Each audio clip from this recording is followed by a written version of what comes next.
I still remember the exact moment when my heart sank.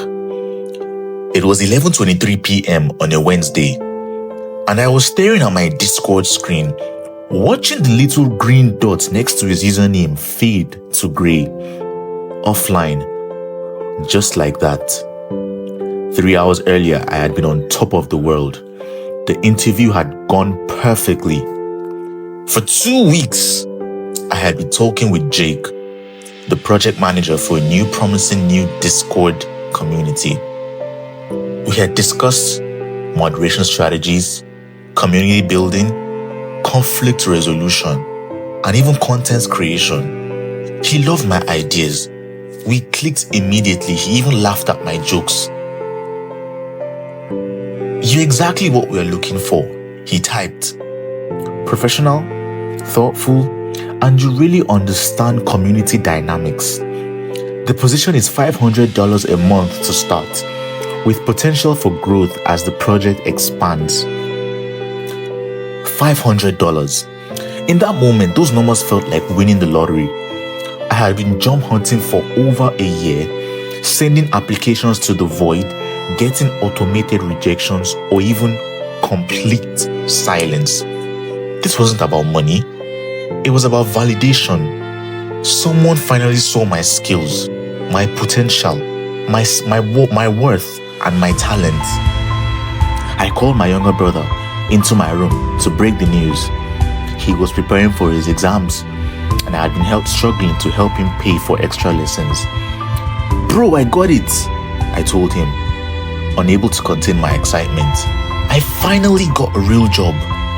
He hugged me so tight, breathed with excitement and satisfaction. "I knew someone would see how smart you are," he said. That's when Jake asked the question that changed everything. "By the way, where are you located? Just for our records." I had typed with so much excitement and a broadened smile, "I'm in Lagos, Nigeria," adding a Nigerian flag emoji because I was proud. I had always been proud.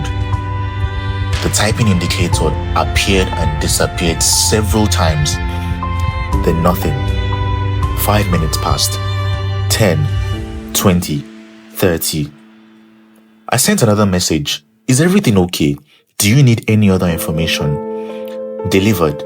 Read. No response. I waited another hour. I tried calling his attention to our previous conversation. "Hey, Jake, I'm just following up on our discussion about the moderation role. I am looking forward to getting started." Nothing. No response. Felt like I was talking to a brick wall. Then I watched his status change from online to offline. Then I knew something was wrong. I knew with the sick certainty that comes from experience, from a lifetime of watching doors close the moment people learned where I was from. I sat in my room, staring at the screen, refreshing our chats as if somehow the messages would change, as if somehow his enthusiasm will return, as if somehow my location will stop mattering more than my qualifications. The worst part wasn't even about the rejection. It was the hope that had been building. The conversations where he treated me like an equal, where I thought geography would not matter in a digital world. For those brief period of time where we connected, I had existed as just a skilled person with good ideas, not as a stereotype, or not as a risk, or not as a problem to be avoided.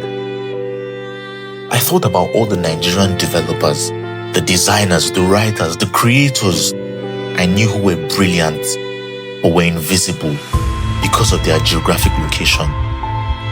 My friend could build websites who could make your jaw drop, but had to use a fake American address just to get clients to respond. My neighbor, who spoke 5 languages fluently, had a degree in international relations, but could not get past the screening calls because of his accent. We live in a world where a few bad actors have painted an entire nation with the same brush, where 200 million people are judged by the actions of a handful, when Nigerian, in quote, has become synonymous with scammer in so many minds that even mentioning Lagos feels like confessing to a crime you did not commit. But what hurt the most was remembering how normal Jake had made me feel. For the period Jake and I were talking, I wasn't a Nigerian Discord mod or a person from a problematic location. I wasn't. I was just someone good at what I did. Someone worth $500 a month. Someone worth believing in. The next morning, I had woke up to find out that he had removed me from the project's Discord server entirely. Not one message, not an excuse, nothing. Erased. As if our conversations meant nothing, like as if it never happened. I wanted to be angry, but I was just tired. I was tired of having to prove that I am not what people expect. I am tired of being grateful for the bare minimum of being treated as a human. I am tired of watching my dreams get filtered through other people's prejudices. My brother found me that morning sitting at my desk staring at the empty chat window. "What happened?" he asked quietly. I turned to him. 17 years old, brilliant, hardworking, full of hope about his future. How do you explain to someone that talented that the world might never see past where he was born? "Nothing happened," I said. I just told him, just keep studying, okay? Keep being excellent. Someone somewhere will see it. He nodded, but I could see the question in his eyes. The same question I ask myself every single day. When will someone see us for who we are instead of where we are from? I create content. I can moderate Discord servers. I can help build communities. But now, I know that every "where are you from" is a test I might fail. Not because I'm not good enough, but I carry the weight of a nation that some people will never see as anything but a warning sign. Sometimes I wonder how many Jakes are in the world. People who could work with us, laugh with us, respect us, play with us, right up until the moment they learn our coordinates. And sometimes I wonder how many of us are there, good eggs, I will say, working twice as hard to overcome assumptions we never asked to carry. That $500 would have changed my life. But maybe, in a strange way, this experience changed something more important. It reminded me that my worth isn't determined by who is willing to pay it.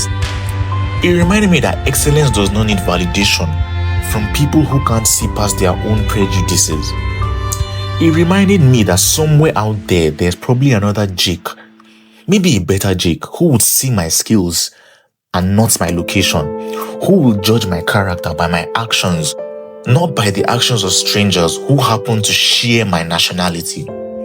Until then, I carry the weight of this nation, not with shame, but with the quiet dignity of knowing that I represent something better than the stereotypes that we all do. This is my "the system has failed me" story. Thank you.